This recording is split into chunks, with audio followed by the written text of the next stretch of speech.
Olá pessoal, muito boa noite. E aí, como vocês estão? Tudo bem?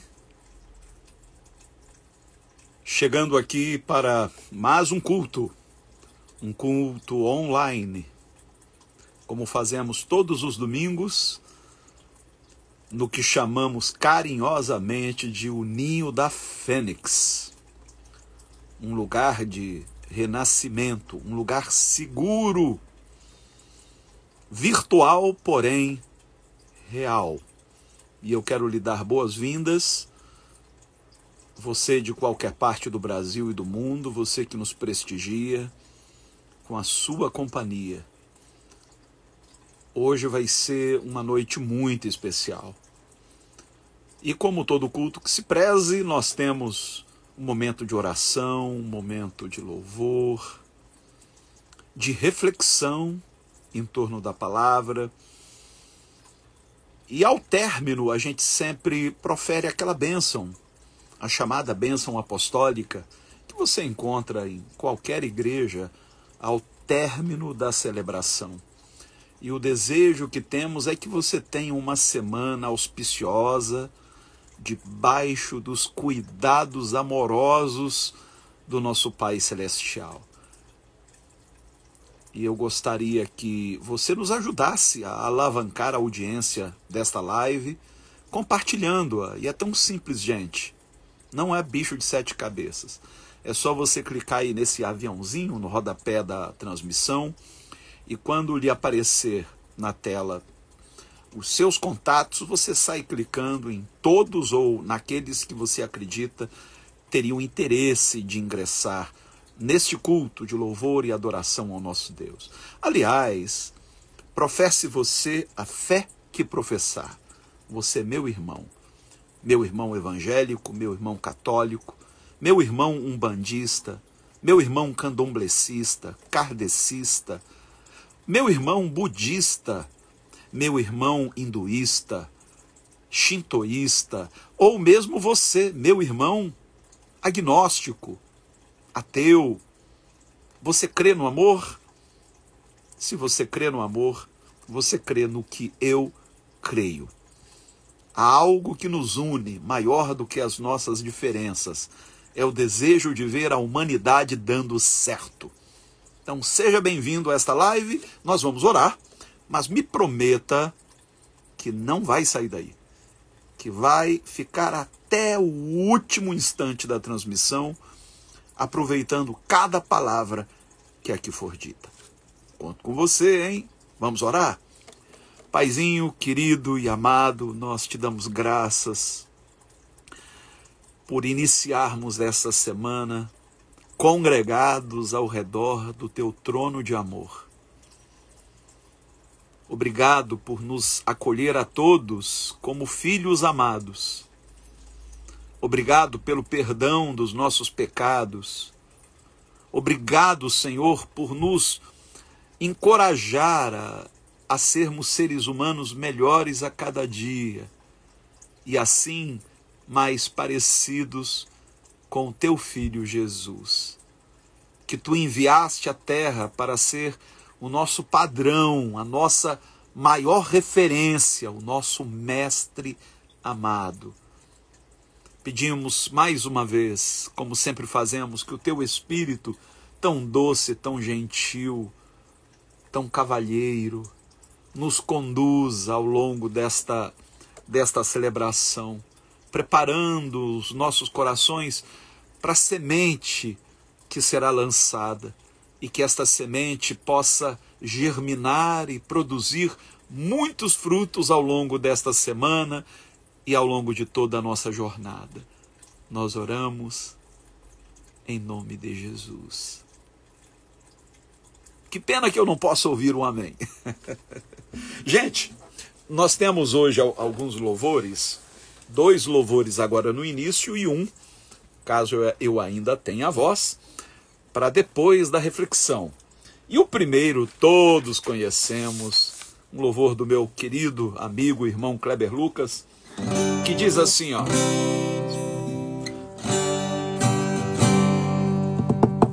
O Espírito do Senhor está presente para consolar. É Deus com a gente exalando vida, forças para caminhar. Vem comigo, vai. O Espírito do Senhor está presente para consolar. É Deus com a gente exalando vida, forças para caminhar. Ele nos ungiu, Ele nos ungiu para pregar libertação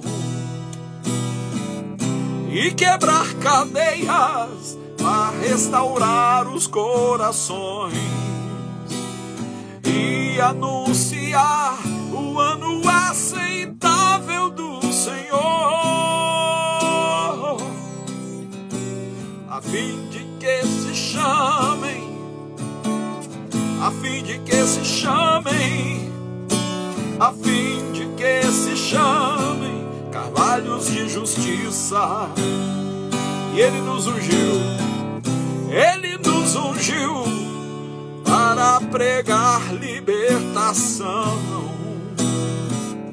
e quebrar cadeias, para restaurar os corações e anunciar o ano aceitável do Senhor,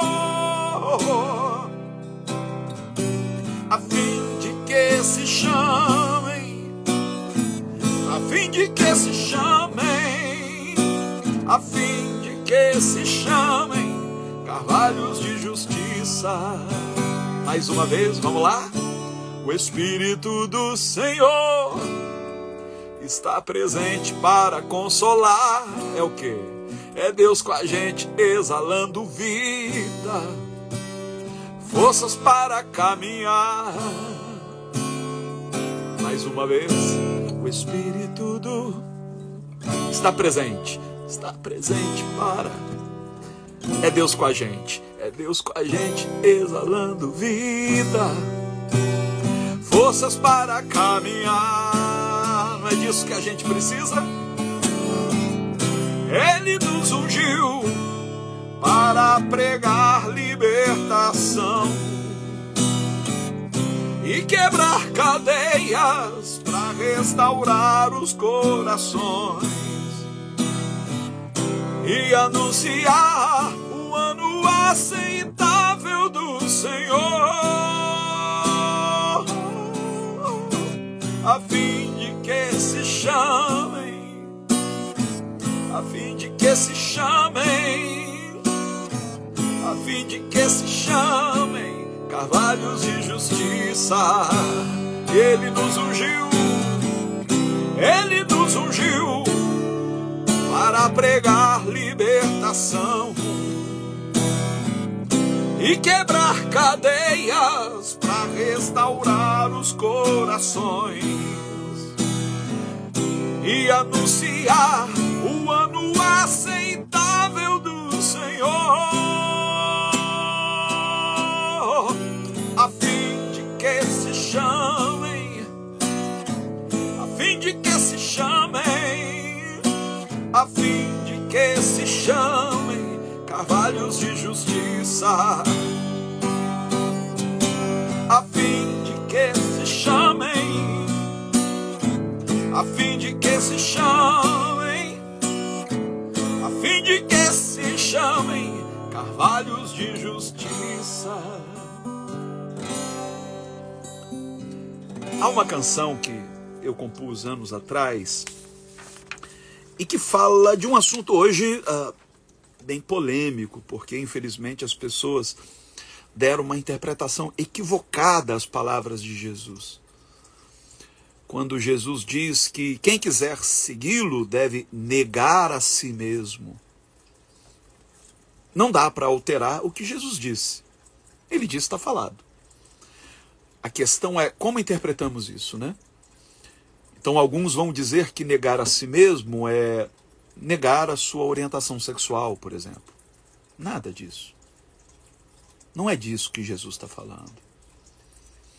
Negar a si mesmo é negar a nossa presunção, inclusive a nossa presunção de superioridade moral.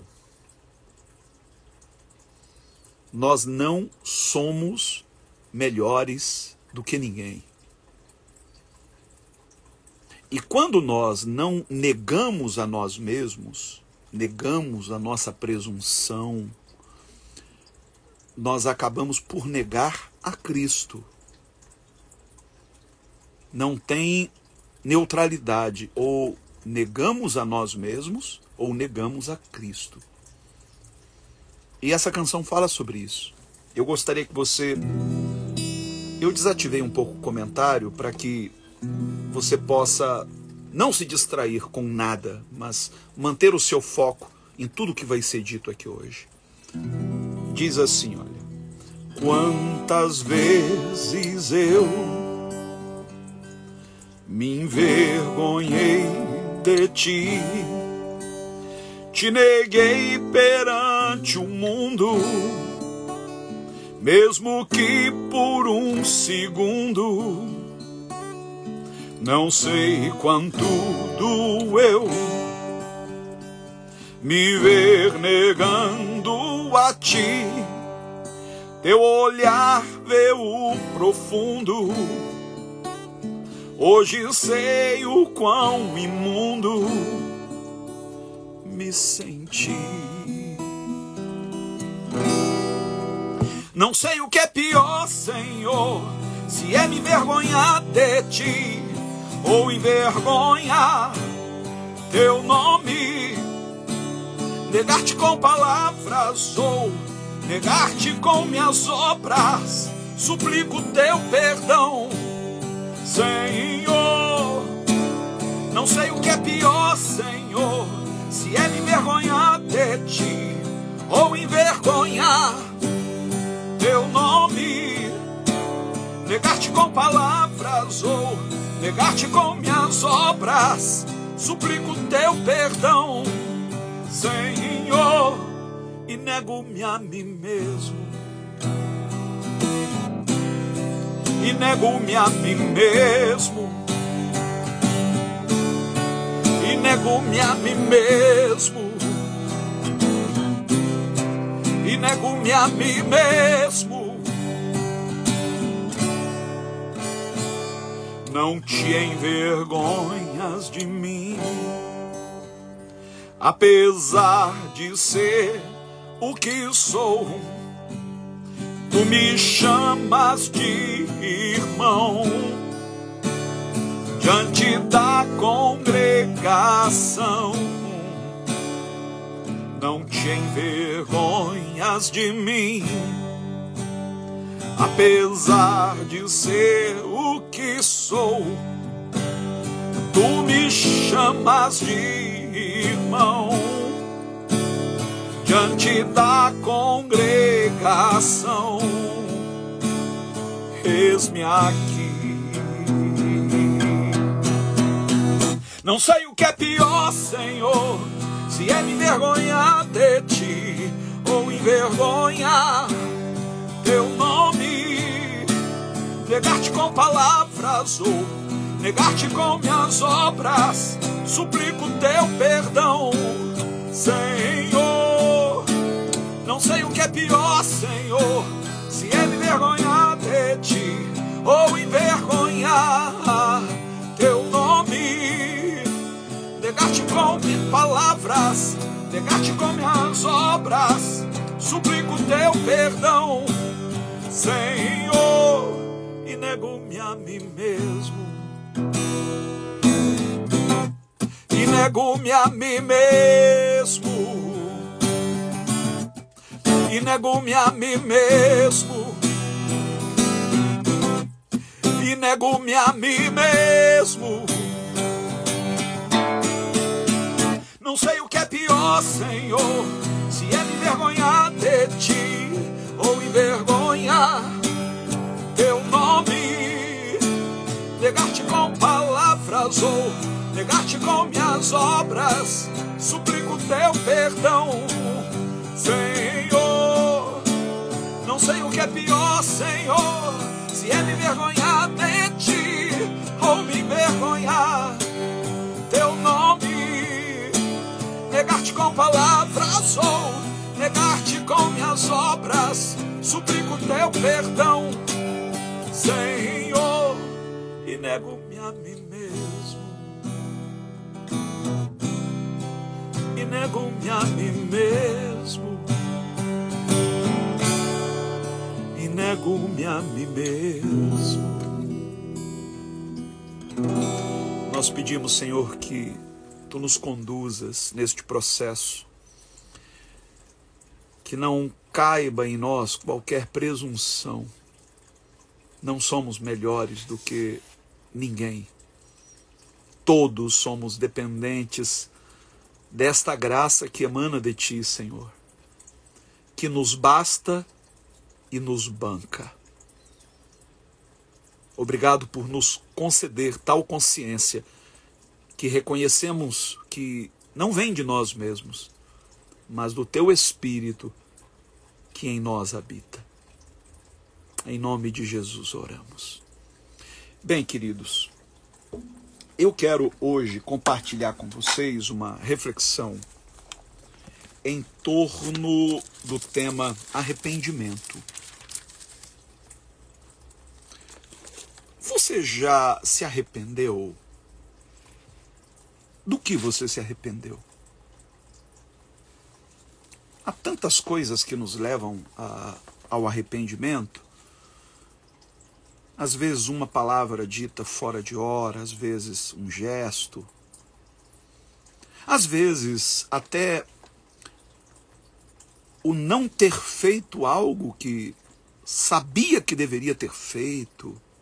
Tudo isso é capaz de gerar em nós algum arrependimento. Mas essa semana eu me deparei com algo que me fez meditar bastante. E várias pessoas me enviaram o vídeo de um pastor, líder de um movimento conhecido como maçonaria, que se propõe a um resgate da masculinidade bíblica. Eu não quero aqui me alongar sobre isso. A maioria daqueles que me acompanham sabe qual é o meu posicionamento.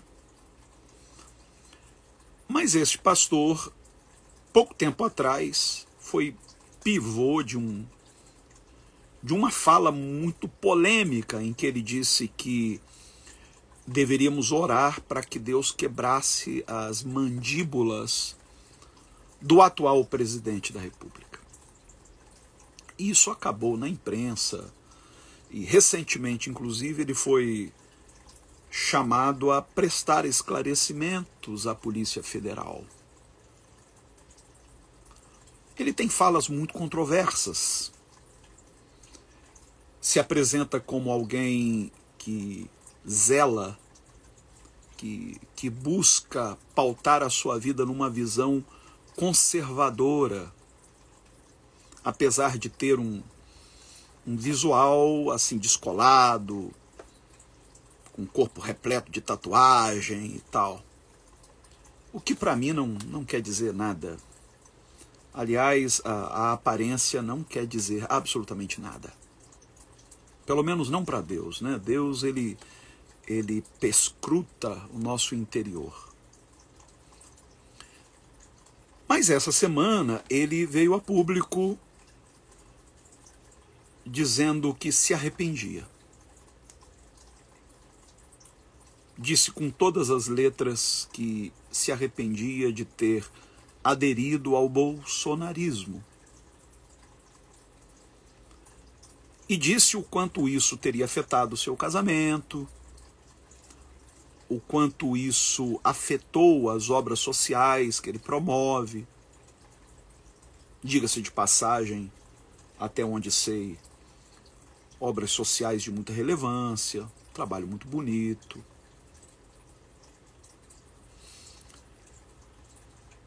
Enfim, resumindo, ele disse estar arrependido. Gente, eu não me vejo em condição de julgar o arrependimento dele. Aliás, eu não me vejo em condição de julgar o arrependimento de ninguém.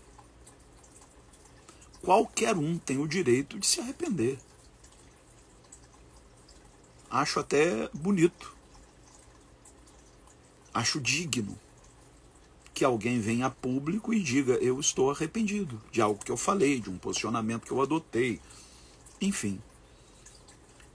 Então, por favor, se você imaginava que eu viria nesta live confrontar o pastor Anderson Silva, você está enganado. Mas eu quero aproveitar esse ensejo, toda a polêmica que está sendo promovida em torno deste pedido de perdão ou desta manifestação de arrependimento por ter apoiado de maneira acrítica e irrestrita, eu nem diria acrítica, mas irrestrita, ao bolsonarismo. E eu prevejo, pode ser que eu esteja enganado, que isso deva acontecer com uma certa frequência daqui por diante. Ele meio que abriu um caminho. Pode ser que haja aí um efeito dominó de pastores que apoiaram o bolsonarismo virem a público manifestando algum arrependimento. Arrependimento de terem usado os seus púlpitos, profanado os seus púlpitos para apoiar uma candidatura. Pode ser, e eu não duvido muito, que até figuras de maior proeminência resolvam tomar carona. Eu não duvido que mesmo Silas Malafaia, não duvido. Não duvido. Mas a questão é, o que valida um arrependimento? O que o torna legítimo? Alguns comentaram que este arrependimento se daria pelo fato dele ter sido procurado pela Polícia Federal, por conta daquela malfadada fala, né, de quebrar as mandíbulas do Lula. Não sei, pode ser, mas não quero julgá-lo.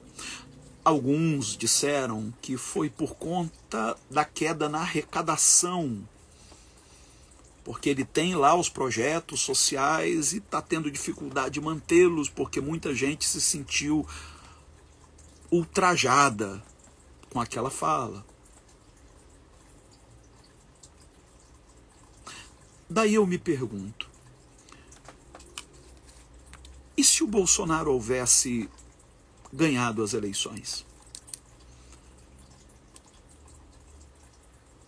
Será que ele teria se arrependido? Se as coisas fossem diferentes, ele viria a público pedindo perdão?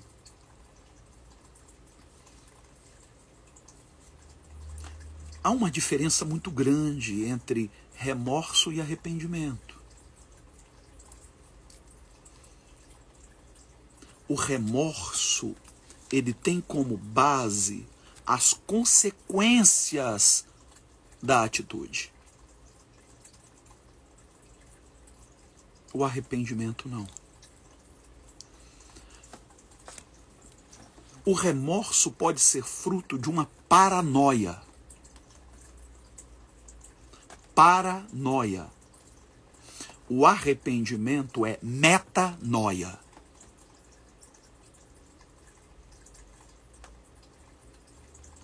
A pessoa, quando entra nesta paranoia, este receio de que a qualquer momento possa ser presa, ou possa sofrer algum tipo de sanção, ou possa sofrer um prejuízo financeiro muito grande, ou possa ter a sua imagem jogada na lama. Por conta desta paranoia, a pessoa se arrepende. Agora, metanoia não tem a ver com as consequências. Metanoia significa expansão da consciência. Ninguém é obrigado a continuar pensando da mesma maneira sempre. A gente cresce. A gente amadurece. Eu tenho 36 anos de ministério pastoral. Hoje, eu não estou pastoreando uma igreja física. Hoje, eu estou me dedicando aos projetos sociais, ao trabalho que eu faço aqui na internet, pastoreando vidas do mundo inteiro e, sobretudo, ou não diria sobretudo, mas entre tudo, a minha profissão como psicólogo. Então eu começo a semana atendendo e vou atendendo a semana toda, às vezes até às 10 da noite. Não é fácil conciliar todas as atividades, porque eu recebo mensagens o tempo inteiro e pessoas me pedindo ajuda, me pedindo orientação pastoral e gente querendo atendimento psicológico e tem o trabalho social, é muita coisa. E eu ainda me dedico a escrever. Eu estou terminando um livro agora de quase 600 páginas. E é uma das coisas que mais me dão prazer. Encontrar o tempo para escrever no meio de tudo isso não é fácil. Será que eu pensava 36 anos atrás da maneira como eu penso hoje? É claro que não. Se você me encontrasse 36 anos atrás, no iniciozinho do meu ministério, quando eu me dedicava integralmente à pregação, eu ainda não era psicólogo, você não me reconheceria. Se você me encontrasse 10 anos atrás, eu já estava começando a passar por uma metanoia. A metanoia vem acontecendo na minha vida desde 95. Em 2014, ela encontrou eu diria, um momento crucial. E a partir daí, eu tive que revisitar tudo aquilo em que eu acreditava. De 2017 para cá, isso se intensificou. Então a metanoia não é um clique. Não é você amanhecer num belo dia com a sua mente mudada. É um processo onde você se permite revisitar cada ponto da sua fé, das suas crenças, até que você encontra um lugar de equilíbrio. Esse processo, todavia, pelo menos em mim, não terminou. Eu me apego muito ao que diz o apóstolo São Paulo na sua carta aos Filipenses, capítulo 1, verso 6. Aquele que em vós começou a boa obra vai completá-la até o dia de Jesus Cristo. Então, ele tem um prazo. Este prazo, todavia, não expirou. Ele não atrasa. No momento em que eu achar que esta obra na minha vida está concluída, não há por que prosseguir. O que me mantém neste equilíbrio, digamos assim, é como andar de bicicleta. Você consegue ficar sobre uma bicicleta com ela parada? Não, você vai pender para um lado ou para o outro. É o movimento que mantém o equilíbrio. A mudança tem que ser constante. Eu tenho 64 livros escritos. Eu comecei a escrever aos 23 anos. Meu primeiro livro eu tinha 23 anos. E não paro de escrever. Se eu pego livros meus de 10 anos atrás, eu digo, eu preciso rever isso aqui. Porque de 10 anos para cá, eu mudei. E eu espero que daqui a 10 anos eu já tenha uma cabeça diferente da de hoje.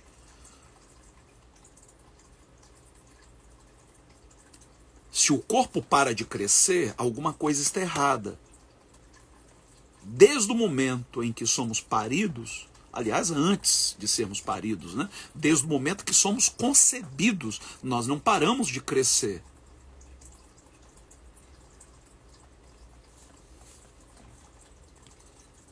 Mesmo que cheguemos a uma determinada estatura, onde não avancemos mais, mas os cabelos seguem crescendo, as unhas seguem crescendo, a pele segue sendo constantemente restaurada. Parece-me que de 7 em 7 anos a nossa pele é totalmente reposta. Todas as células do nosso corpo são repostas, se eu não me equivoco, a cada ciclo de 7 anos. Pode ser que eu esteja enganado. Mas o fato é que a gente só para de crescer quando morre. Espiritualmente a mesma coisa. A gente precisa o tempo inteiro estar revisitando nossas crenças, reavaliando, vendo o que precisa ser mudado.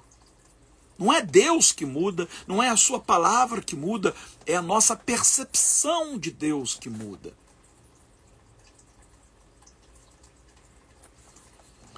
Eu gostaria de ler com vocês uma passagem que está no livro do profeta Jonas. Preste bastante atenção no que nós vamos ler. Jonas no capítulo 2. Só para você contextualizar. Jonas foi aquele profeta hebreu que Deus enviou para Nínive, capital da Assíria, e ele preferiu tomar um rumo diferente daquele dado por Deus. Ele foi para Tarsis. No meio do caminho, eu estou aqui resumindo ao máximo, uma grande tempestade vem sobre aquela região em que o navio onde Jonas estava navegava, e cada um dos tripulantes e passageiros começou a clamar a sua divindade de devoção enquanto Jonas dormia. Até que o capitão do navio, flagrando-o dormindo, chamou sua atenção e disse: meu camarada, nós estamos quase naufragando e você está aí dormindo? Cada um está clamando ao seu Deus e você não tem um Deus a quem clamar? E se você sabe de alguma coisa, nos conta. Você sabe por que razão que nos sobreveio esse mal? Aí Jonas diz: a razão sou eu. Porque Deus me mandou para um lugar e eu achei por bem ir para outro. E Jonas, achando que ele era o problema, sugeriu ser lançado no mar. Quando lançado no mar, o texto diz que um grande peixe o engole. Veja, eu não quero aqui entrar no mérito da literalidade do texto. Para mim não importa.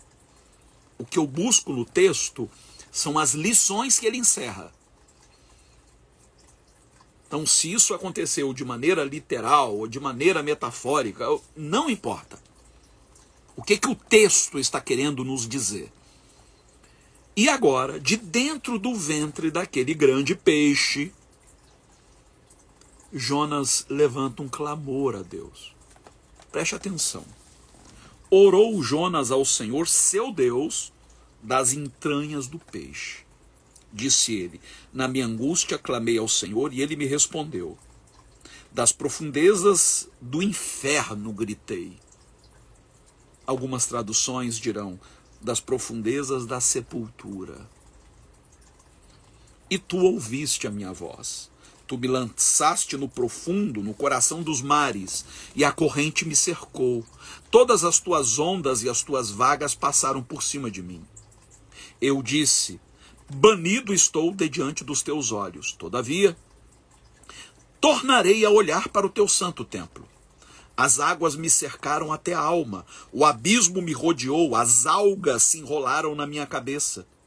Eu desci até os fundamentos dos montes, as trancas da terra prenderam-se para sempre. mas tu fizeste subir a minha vida da cova, ó Senhor meu Deus.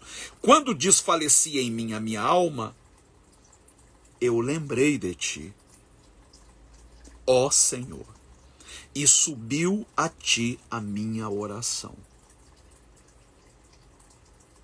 Você percebe aqui em Jonas uma manifestação de arrependimento.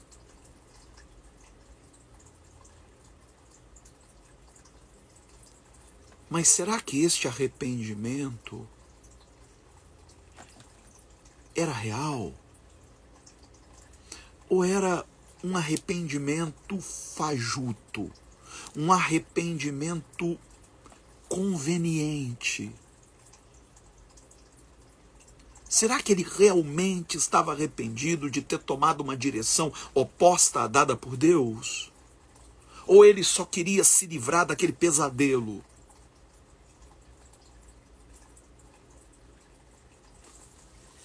O texto vai dizer que Deus então devolve Jonas à praia, faz com que aquele grande peixe o vomita. E ele se levanta e finalmente toma o rumo dado por Deus. Vai para Nínive. A ordem de Deus era que ele pregasse aos ninivitas para que se arrependessem. Era uma sociedade corrompida. Outros profetas haviam sido enviados por Deus e os ninivitas os mataram. Por isso Jonas não queria ir para Nínive. Jonas carregava muita mágoa, porque ele sabia o fim que havia tido alguns dos seus colegas profetas. Ele vai, mas vai a contragosto. Ele vai, mas vai torcendo para que os ninivitas não se arrependessem. A esperança de Jonas era de que a sua mensagem, uma vez rejeitada, acionasse o juízo de Deus. E Deus simplesmente condenasse aquele povo. Ele deu até prazo. Vocês têm tantos dias para se arrependerem. Se vocês não se arrependerem, neste tempo, o juízo de Deus virá sobre vocês. Nínive será destruída. Para surpresa de Jonas, toda aquela sociedade, do rei ao menor, até as crianças, todos se arrependeram. Se voltaram para Deus. Aí o que Jonas faz? Você acha que ele celebra? Que ele agradece? Afinal de contas, ele teve um êxito que nenhum outro profeta havia obtido. Ele conseguiu levar uma cidade inteira ao arrependimento. Ele foi um instrumento para levá-los ao arrependimento. Mas será que ele mesmo estava arrependido?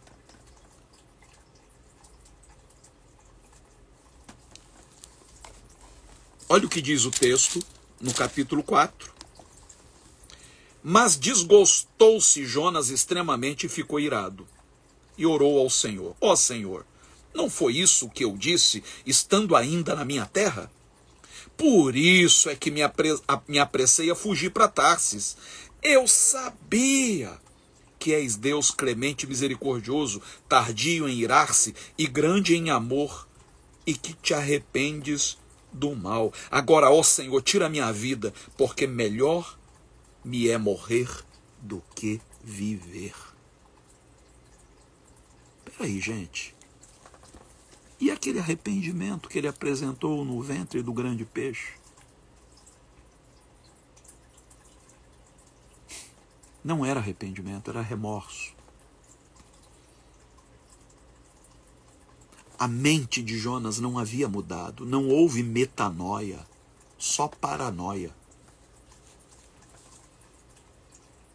E agora chegou a hora dele colocar para fora o que estava ali. Assim como o peixe o vomitou, agora Jonas precisava vomitar-se, botar para fora o que estava fermentando dentro dele. Ele tinha uma mágoa de Deus. Dá para acreditar numa coisa dessa? Jonas tinha uma mágoa de Deus. Ele estava esperando a hora certa.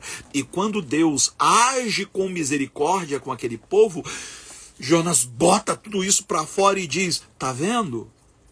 Tá vendo por quê o Senhor me mandou para Nínive e eu preferi ir para Tarsis? Porque eu sabia que o Senhor tem um coração molenga, que o Senhor acabaria perdoando essa gente. Como é que fica a minha reputação agora, Senhor? Eu que disse que o Senhor viria com juízo, e agora o Senhor vem com misericórdia. Que papelão, Senhor. O texto vai dizer que Jonas ficou de camarote, numa certa distância, esperando a destruição de Nínive. Uma destruição que não veio. Deus fez crescer uma aboboreira. E é interessante porque a aboboreira, ela é rasteira, né? Aqui a aboboreira cresceu verticalmente só para suprir sombra para Jonas. E ele ficou todo contentezinho debaixo da sombra daquela aboboreira, até que veio um bicho e comeu a aboboreira. E foi aí que ele perdeu a cabeça. E xingou, e esperneou. E Deus diz: ô Jonas, pensa comigo. Você teve misericórdia de uma aboboreira que nem foi você que plantou. Eu fiz crescer.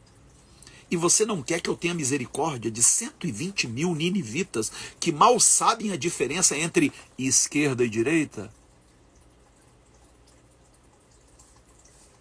Você quer mesmo que eu tenha misericórdia de um pé de abóbora, mas não tenha misericórdia dessa gente?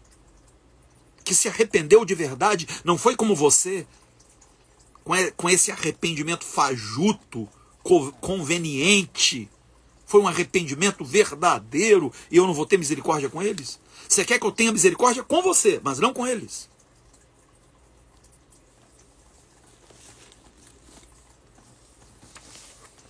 Como eu disse no início da nossa reflexão, eu não me vejo em condição de julgar o arrependimento de ninguém.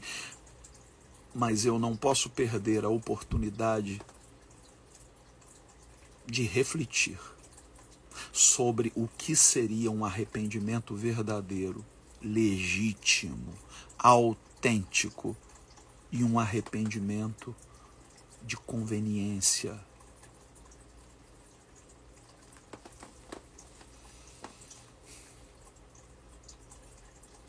Deus não espera de nós perfeição. Deus sabe que somos seres ambíguos. Mas Ele espera de nós, pelo menos, coerência. Eu não posso sonegar a outros a misericórdia que eu demando para mim mesmo.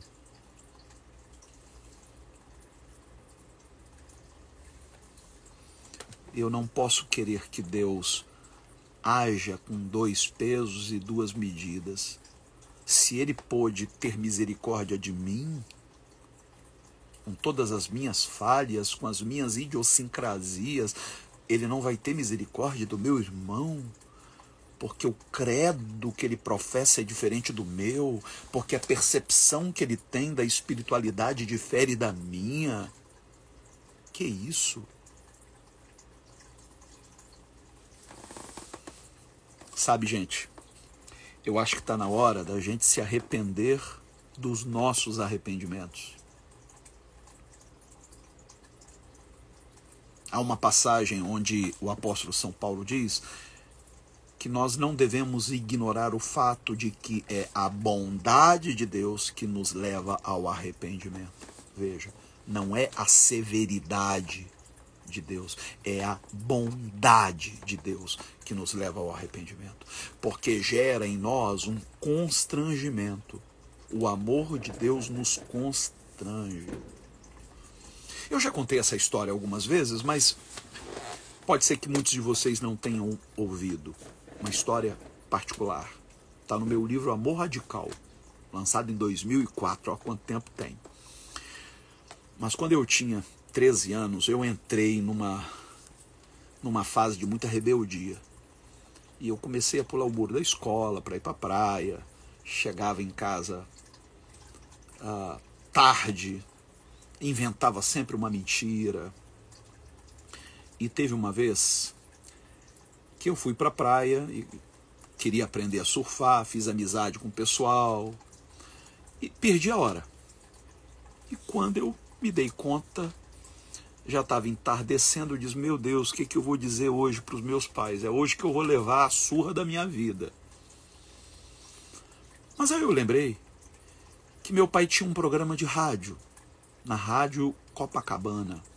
Quando a Rádio Copacabana ainda era a Rádio Copacabana, antes de ser comprada pela Igreja Universal. Meu pai tinha programa na Rádio Relógio, vocês lembram da Rádio Relógio? E na Rádio Copacabana. E eu pensei, cara, meu pai geralmente não vai. A equipe é que faz o programa. Eu vou para lá, fico com eles durante o programa, no final eu vou para a igreja com eles e para todos os efeitos, pai, saí da escola e fui para a rádio. Fiz isso. Fui para a rádio, que ficava no centro do Rio. A equipe não havia chegado ainda. O auditório estava de luzes apagadas. Eu tinha passado o dia todo no mar. Estava muito cansado. Eu me estirei no auditório e acabei dormindo. Quando acordei, o programa já tinha acabado, a equipe já tinha ido embora e já era noite. Eu disse, agora ferrou. É hoje, não tem escapatória. Cheguei em casa com a maior cara lavada. Meu pai chega para mim e diz, você vai ficar preso no quarto, ninguém vai te dar comida. Eu vou para a igreja porque eu tenho um culto para fazer, mas quando eu voltar, a gente acerta os ponteiros. Me trancou no quarto. Horas depois, quando ele chegava em casa, a gente sabia porque ele pisava muito forte. A gente ouvia os passos do nosso pai no corredor lateral da casa. E quando eu ouvi os passos dele chegando, eu disse, é agora, acabou. Chegou a hora da surra. Eu ouço meus irmãos gritarem, eba, bolo, bolo.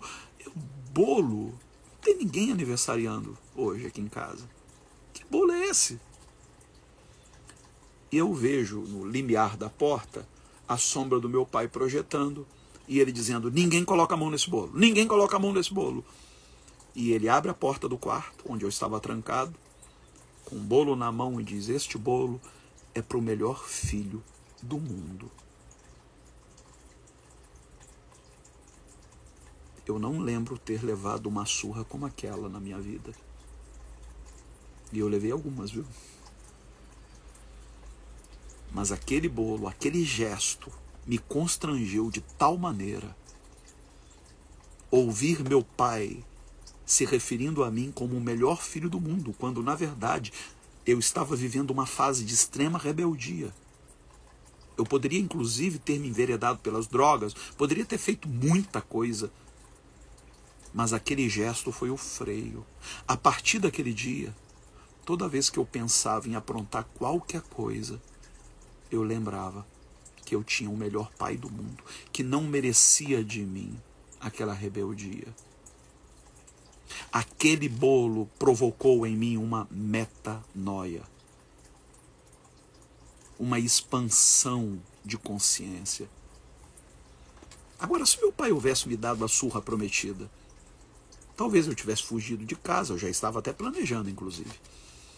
Talvez eu houvesse me tornado ainda mais rebelde do que eu já era. Mas foi um gesto de amor que mudou tudo. Não subestime o poder do amor. O que vai levar alguém a um arrependimento genuíno não é o medo das consequências, mas é o fato de ter tido a sua consciência expandida, de conseguir enxergar a si mesmo com outros olhos, a se implicar dentro de uma situação e a perceber que pode mudar, que não precisa repetir padrões.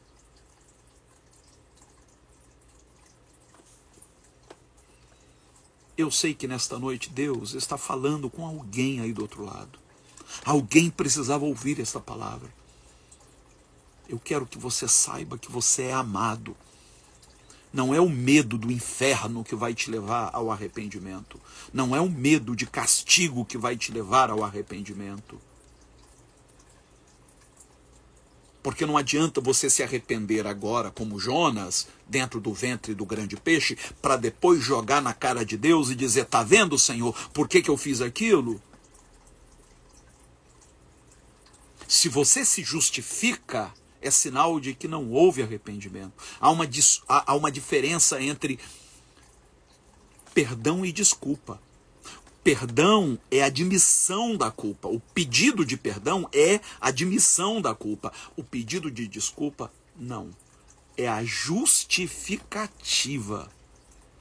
Diante de Deus, nós não nos justificamos. Há uma doutrina nas Escrituras Sagradas muito cara, principalmente ao mundo protestante, que é a chamada justificação pela fé. É o ser chamado de justo por Deus, mesmo não sendo. É Deus imputar a nós a justiça do seu Filho Jesus, assim como imputou a ele o nosso pecado. Essa é a doutrina da justificação pela fé. E eu diria que só há justificação pela fé para quem não vê justificativa para o seu pecado. Se nós erramos, se nós pecamos, o fizemos consciente. Então temos que chegar diante de Deus e dizer, Senhor, eu errei. Eu errei. E mesmo que este meu erro tenha me conduzido a algum tipo de benefício,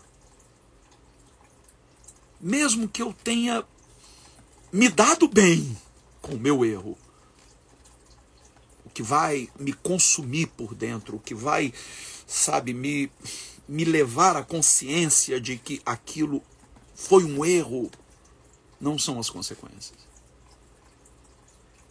Eu sei que eu não agradei o coração de Deus. Eu sei que o que Deus esperava de mim não era aquilo, era outra coisa.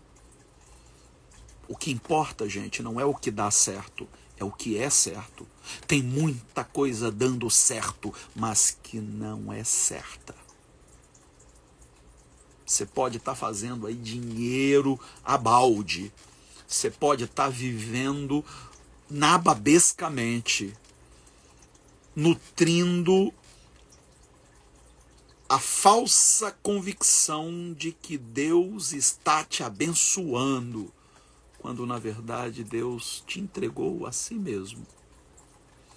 O maior juízo que Deus exerce sobre nós não é fazendo cair fogo do céu, não é nos mandando para o inferno, não é maldição. Não, o juízo de Deus sobre nós é nos entregando as nossas próprias paixões. É Deus nos entregar as nossas decisões. Está contigo mesmo. É o que você quer? Ok.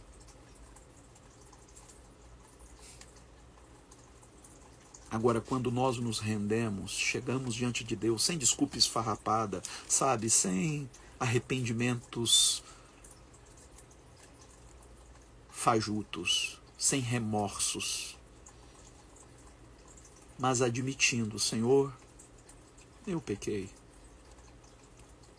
me perdoe, eu quero ser melhor, eu quero alegrar teu coração, Senhor, me ajude a melhorar. É isso que Deus espera de nós. Eu não sei se o Instagram vai derrubar a nossa live quando fizer 1 hora. Então deixa eu aproveitar rapidinho. Tem uma canção que diz assim, ó. Vamos ver, se eu não conseguir cantar, vocês não vão reparar não, hein? Quero voltar ao início de tudo, encontrar-me contigo, Senhor. Quero rever meus conceitos e valores. Quero reconstruir. Vou regressar ao caminho. Vou ver as primeiras obras, Senhor. Eu me arrependo, Senhor. Me arrependo, Senhor. Me arrependo, Senhor. Eu quero voltar ao primeiro amor, ao primeiro amor. Eu quero voltar a Deus. Eu quero voltar ao primeiro amor, ao primeiro amor. Eu quero voltar a Deus. Quero voltar ao início de tudo, encontrar-me contigo, Senhor. Quero rever meus conceitos e valores. Quero reconstruir. Vou regressar ao caminho. Vou ver as primeiras obras, Senhor. Eu me arrependo, Senhor. Me arrependo, Senhor. Me arrependo, Senhor. Eu quero voltar ao primeiro amor, ao primeiro amor. Eu quero voltar a Deus. Eu quero voltar ao primeiro amor, ao primeiro amor. Eu quero voltar a Deus. Nosso Deus e Pai, eu quero pedir que a semente que hoje foi lançada nesses corações seja regada pelo Teu Espírito, para que ecloda, germine, frutifique, que possamos viver esta constante metanoia, nos tornando cada vez mais semelhantes ao Teu Cristo, ao nosso Mestre. Não nos entregue a nós mesmos, Senhor. Não nos entregue às nossas paixões desenfreadas, mas ajude-nos a que nos mantenhamos firmes no propósito de viver o que Tu tens para nós, o melhor. Que sejamos bênção na vida daqueles que nos cercam, Senhor. Que sejamos canais de graça, de misericórdia, de amor. Este é o pedido que Te faz a nossa alma, em nome de Jesus. Amém. Gente querida, antes de terminar, por favor, não saia daí ainda. Duas coisas importantes.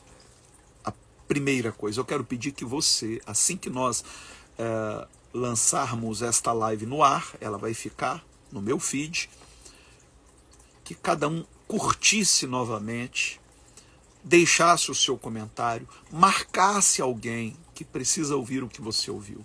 Se você pegou da metade para frente, ou se você pegou apenas um trecho da live, não deixe de assisti-la por inteiro. Vai te fazer muito bem.